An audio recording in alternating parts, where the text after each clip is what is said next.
शाम होते ही हमारा सबसे पहला काम होता है सारे ही खिड़की और दरवाजे को बंद कर देना। और जैसे ही सुबह हो जाती है तो ही हमारा सबसे पहला काम होता है वापस से सारे ही खिड़की और दरवाजे को खोलना। और इसी तरीके से हम सभी हाउसवाइफ की लगभग शुरुआत होती है सुबह की। हेलो एवरीवन, होप आप सभी अच्छे से होंगे और खुश होंगे। अगर मैं एज ए हाउसवाइफ आप सभी को दिखाने जाऊँ कि हम जैसी हाउसवाइफ के काम कितने होते हैं तो शायद एक वीडियो में ये दिखाकर ख़त्म करना पॉसिबल ही नहीं होता, क्योंकि हम हाउसवाइफ के काम कभी ख़त्म होते ही नहीं हैं। जब सभी अपने अपने बेड पर रात को सोते हैं शायद उसके बाद ही हमारा काम ख़त्म होता होगा। एज ए गार्डनर गार्डनिंग के लिए टाइम निकाल पाना बहुत ज़्यादा ही मुश्किल हो जाता है, लेकिन मैं जैसे तैसे सारे ही काम ख़त्म करती हूँ और फिर निकल जाती हूँ बाहर अपने प्लांट्स को देखने के लिए। तो चलिए आप सभी को दिखा देती हूँ फटाफट से एक छोटी सी झलक मेरे प्लांट्स की, जो मैंने अपने दरवाजे को खोलते ही इस वाले रेक पर रखा है। और मैं ये भी चेक कर लेती हूँ कि किसी प्लांट को काटिंग, प्रूनिंग या फिर रिपोर्टिंग की ज़रूरत होती है या नहीं।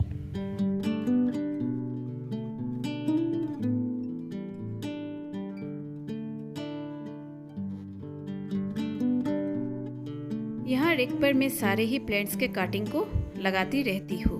अगर कोई कटिंग ख़राब हो जाती है तो मैं उसे रिप्लेस कर देती हूँ। और ज़्यादातर जितने भी ये जो आप प्लांटर्स देख रहे हो ये सभी मेरे हैंडमेड बनाए हुए हैं, जिन्हें मैं प्लास्टिक के जो बोतल वगैरह होते हैं उन्हें काट कर बना देती हूँ। यहाँ चेक करते वक्त मुझे ख्याल आया अपने इस क्रिसमस ट्री का। इसे मुझे नर्सरी से खरीद के लाते हुए तकरीबन 4 साल जैसा तो हो ही गया। और अब मैं देख रही हूँ कि नीचे की तरफ इसके देखिए कुछ पत्तियाँ येलो हो चुकी थी और इसकी मिट्टी बहुत ज़्यादा ही एकदम गीली हो रखी थी। तो आज बारी थी इसको चेंज करने के लिए। काफ़ी दिन हो भी गया था मैंने इसकी मिट्टी को चेंज नहीं किया था। टब के मिट्टी को सबसे पहले मैंने अच्छे से गुड़ाई करके इसको निकाल दिया है, ताकि मेरे प्लांट्स को किसी तरीके का नुकसान ना हो। और अब धीरे से मैंने इसको बाहर रख दिया। ये देखिए ये बहुत अच्छे तरीके से ग्रो कर रहा है। इस वाले प्लांट को आपको ज़्यादा केयर करने की ज़रूरत नहीं होती है।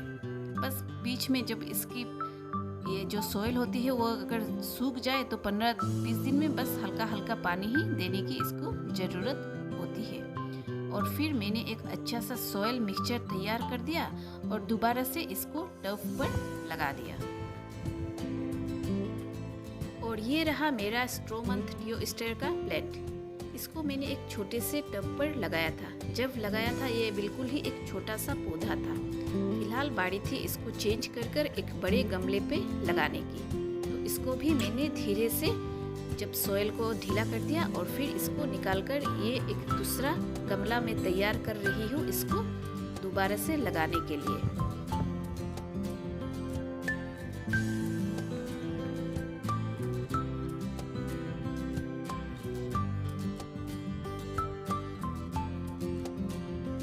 टब को रेडी कर मैंने इसको रख दिया यहाँ आउटडोर एरिया पर। यहाँ इस वाले एरिया पर मैंने अपने काफ़ी प्लांट्स को रखा है और इस वाले स्नेक प्लांट को भी मैं आज रिपोर्टिंग कर दूंगी।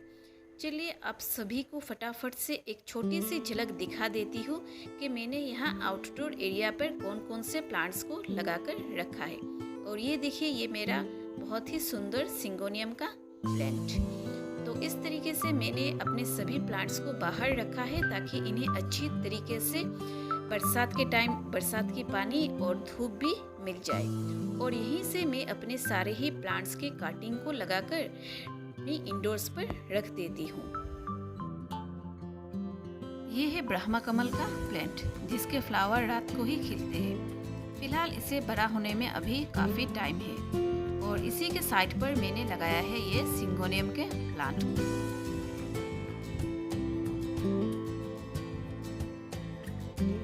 गार्डनिंग एक ऐसी हॉबी है जिसे करने से ये हमारी मेंटल और फिजिकल हेल्थ दोनों को ही सही रखता है।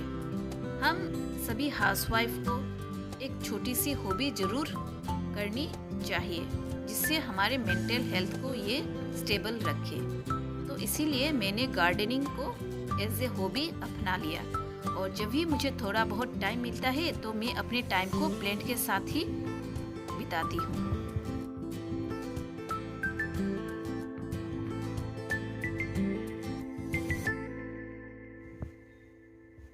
ये है एरेलिया का प्लांट। ये वैसे तो हाइट में बड़ा होता है, लेकिन ये जब भी थोड़ा सा बड़ा हो जाता है मैं इसको कटिंग कर देती हूँ। मुझे इसको एक बोनसाई में कन्वर्ट करना है।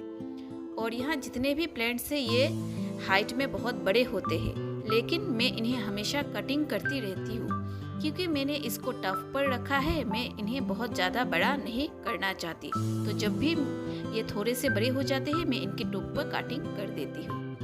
और ये एक छोटा सा स्नेक प्लांट जो कि मैंने पहले आपको दिखाया था, इसको मैंने इस वाले छोटे से टब पर लगाकर यहाँ कॉर्नर पर रख दिया है। आई होप कि आप सभी को मेरा ये छोटा सा वीडियो पसंद आया हो। अगर आप मेरे चैनल पर नए हो तो प्लीज़ मेरे चैनल को सब्सक्राइब, लाइक एंड शेयर जरूर कीजिएगा। Till then take care and be happy.